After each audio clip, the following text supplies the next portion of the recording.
அமைத்து கொடுக்கப்படும். இந்த சமுதாய மக்கள் வந்து தனித்தனியா வந்து பப்ளிக்ல வந்து பெரியவங்களுக்கு அப்ப எங்க அக்காக்கள் என் தங்கைகள் வந்து உடம்பு ஃபிட்டா வைக்கணும். இன்னைக்கு ஹெல்த் முக்கியம். அதுக்காண்டி கண்டிப்பா இந்த கடற்கரை வந்து உலகத்திலே வந்து சிறந்த பூங்காவை மாற்றி அது பக்கத்திலே வந்து நம்முடைய பெண்களுக்கு இருந்தது அது அமைச்சு கொடுக்கணும். எத்தனை பேருக்கு என்னுடைய வாக்குறுதி வந்துருக்குன்னு தெரியல. அதை ஒன்றா வாசிக்கிறேன் சரிங்களா.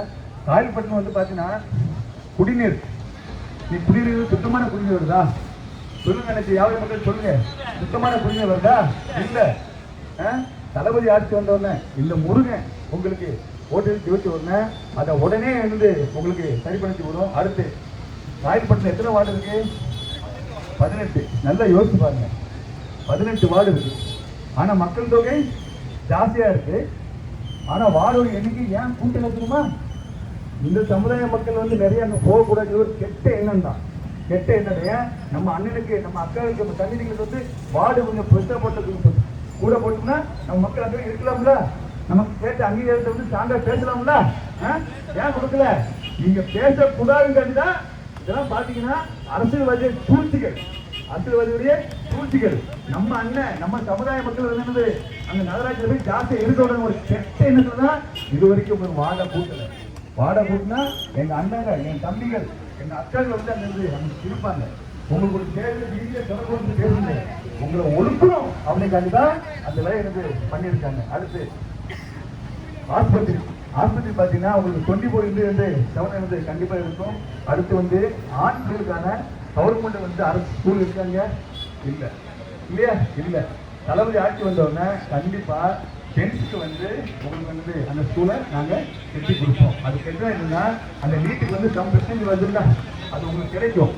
உங்க பிள்ளைகள் வந்து அந்த நீட்டில் வந்து அதிக மார்க் கம்மியாக இருந்ததுன்னா அந்த கோட்டாப்படி உங்க பிள்ளைகள் டாக்டராக போவாங்க. உங்க பிள்ளைகள் இந்த கவர்மெண்ட் வந்து ஸ்கூல் வந்து லேடிஸ் எத்தனை இருக்கு?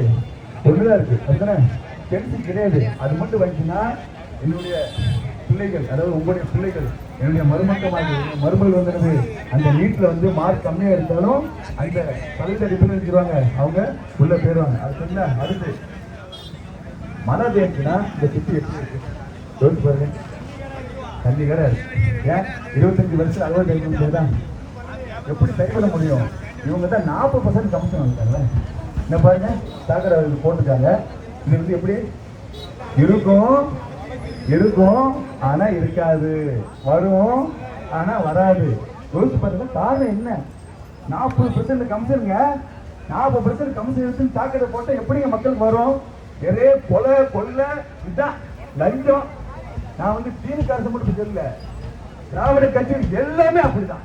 பிஜேபியா இருக்கட்டும், ஏடிஎம்கா இருக்கட்டும், அது திமுகவா இருக்கட்டும், எல்லா கட்சிகளும் பாத்தீங்கன்னா ஊழல் தான்.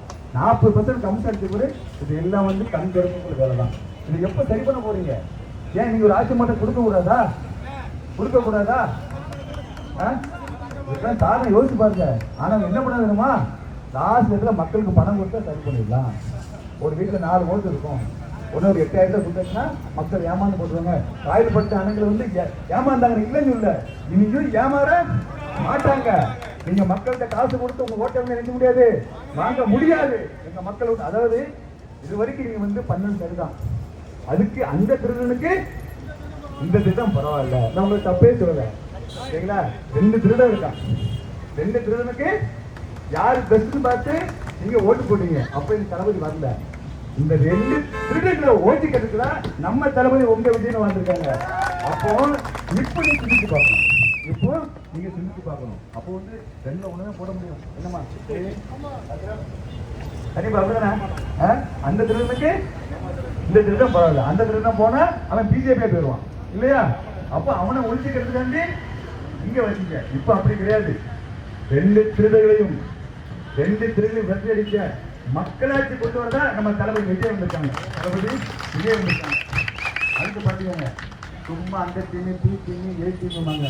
அதெல்லாம் நம்ம தளபதியுடைய மாசை பார்த்து, நம்ம தளபதிய மாசை பார்த்து போராமையில அவங்க பொய்யா கவனித்தான். தளபதி எந்த டீமும் கிடையாதுங்க. அப்படி டீமா இருந்தாருன்னா இன்னைக்கு தளபதி வந்து அங்க குடிநீர் இருப்பாங்க, குடிநீர் இருப்பாங்க. இன்னைக்கு ஒவ்வொரு கட்சிகளும் வந்து எடுத்து பார்த்தீங்கன்னா 30 கோடி 40 கோடி செலவு பண்ணிருக்காங்க. தளபதி அப்படிங்க சாதாரண ஆட்கள் தான் எம்எல்ஏ இருக்காப்புல. சாதாரண ஆட்டோக்காரங்க தான் இந்த ஜாப்பா வச்சுக்காப்புல. ஏன்னா நாங்கள் ஓட்டுக்கு காசு கொடுக்கல, நாங்கள் மக்கள் நம்பி வரோம், மாற்றத்தை நம்பி என்னது நாங்கள் வந்து வர்றோம். சரிங்களா? கொஞ்சம் என்னது சிந்தித்து பாருங்க. அடுத்து இவ்வளோ நூலகம் சரிங்களா, இவருடைய படிப்பு என்னது ரொம்ப முக்கியம். அந்த நூலகத்தை விரிவாக்கி டிஎன்பிசி, யூபிஎஸ்சி, பேங்கிங் உட்பட பல்வேறு போட்டித் தேர்வுகளுக்கு என்னது நாங்கள் சரி பண்ணுவோம். அடுத்து பார்த்தீங்கன்னா உங்களுக்கு காயல்பட்டினம் பார்த்து நீங்கள் திருச்செந்தூர் போங்க. என் அக்காக்கள் வந்து என் தம்பி வந்து 10 பேர் வந்து உட்காந்து உடனே அந்த 10 விட்டு இறங்கி போயிடுறாங்க. ஏன் தெரியுமா? தூத்துக்குடி போகிற பஸ்ஸு காயல்பட்டினம் நம்முடைய அக்கால் உட்காந்தாங்கன்னா தூத்துக்குடி பஸ்ஸு டிக்கெட் கிடைக்காதான். ஒன்று பஸ்ஸு வராது, அது வேற கதை. பஸ்ஸு வராது, அது வேற கதை. ஆனால் ஏறுனாலும் என் அக்காவை இறக்கி விட்ட அரசு தான் இந்த திராவிட முன்னேற்ற கழகம். சரிங்களா? அது மட்டும் இல்லை, தூத்துக்குடியிலிருந்து 5 பேர் வராங்க. பஸ் எங்கள் ஊருக்கு வருதா 6 பேர் நிலத்தில் என்னது விட்டுட்டு போயிருது. தளபதி ஆட்சி வந்த உடனே இந்த பஸ் வசதி உங்களுக்கு என்ன செய்யும்? சரி பண்ண செயல்படும். பஸ் வசதியும் உங்களுக்கு வந்து சரி பண்ணி செய்யப்படும். காயப்பட்டினத்துக்கு தனி வாக்குறுதிகளை நான் உங்களுக்கு கொடுத்துக்கிறேன். இந்த முருகனை நீங்கள் எப்போதான் ஈஸியாக பார்த்துக்கலாம், கஷ்டமே கிடையாது. வாரத்துக்கு 2 நாள் நம்முடைய எம்எல்ஏ ஆஃபீஸு திருச்சியில் நாங்கள் இருப்பேன். வாரத்துக்கு 2 நாள் எம்எல்ஏ இருப்பேன். சுழற்சி முறையில் உங்களுடைய பகுதிக்கு வந்து நான் வந்துக்கிட்டே இருப்பேன். நம்ம பகுதிக்கு நீங்கள் நினைக்கும் போது கூப்பிட்ட பொருளுக்கு இல்லை, நீங்கள் நினைக்கும் போது இந்த முருகன் உங்கள் வீட்டுக்கு வந்து நான் வருவேன். சொல்லிட்டா நான் குர்ஆன் மீது ஆணையத்தை சொல்கிறேன், நான் ஒருபோதும் ஊழல் செய்ய மாட்டேன், நான் ஒருபோதும் ஊழல் பண்ண மாட்டேன். சரிங்களா? ஆண்ட கட்சிகளை வந்து சட்டப்படி பார்ப்போம். நாங்கள் தரப்படியான கரைக்கு சொந்தக்காரங்க. நாங்கள் நீங்கள் வந்து இதுவரைக்கும் வாய்ப்பு கொடுத்தீங்க, முருகனுக்கு எனக்கு வாய்ப்பு கொடுங்க. ஒரு எந்த குற்றச்சாட்டு இல்லாமல் அவங்க வந்து சும்மா அந்த டீம் இந்த டீம் பொய் வாக்குறுதி கொடுத்துருக்காங்க. யோசிச்சு பாருங்க, தளபதி அவர்கள் வந்து இந்த பாராளுமன்ற தொகுதி வரையிருக்குல்ல, அதுக்கு எதிர்த்த முதல் ஆளு நம்ம தளபதி விஜய் தான். இந்த பிஜேபி தெரியுமா, தமிழ்நாட்டில் நம்ம பருப்பு வேகான்னு சொல்லி சீட்டு எண்ணிக்கை குறைக்க பார்த்தாங்க. அது ஒருபோதும் நம்ம தளபதி எடுத்து விட்டாப்ல விட மாட்டாங்க. ஒருபோதும் என்னது நடக்காது. இஸ்லாமிய அது மாதிரி வகுப்பு அந்த கொடுத்தாங்களா, அதை முதல்ல எதிர்த்து வழக்கு போட்ட ஒரே ஆள் யாரு? நம்ம தளபதி விஜய் தான். அந்த வழக்கை வெற்றி போட்டாங்க. ஆனால் எதிரிகள் வந்து அந்த போராமையினால்தான் நம்ம தளபதிகளை வந்து அதை கொண்டே வராங்க. சரிங்களா நண்பர்களே? இது வரைக்கும் 2 கட்சி நீங்கள் முடிவெட்டு சரி. காயல்பட்ட நண்பர்கள் வந்து சரியான நண்பர்கள், ஆனால் பொறுத்தது போதும்.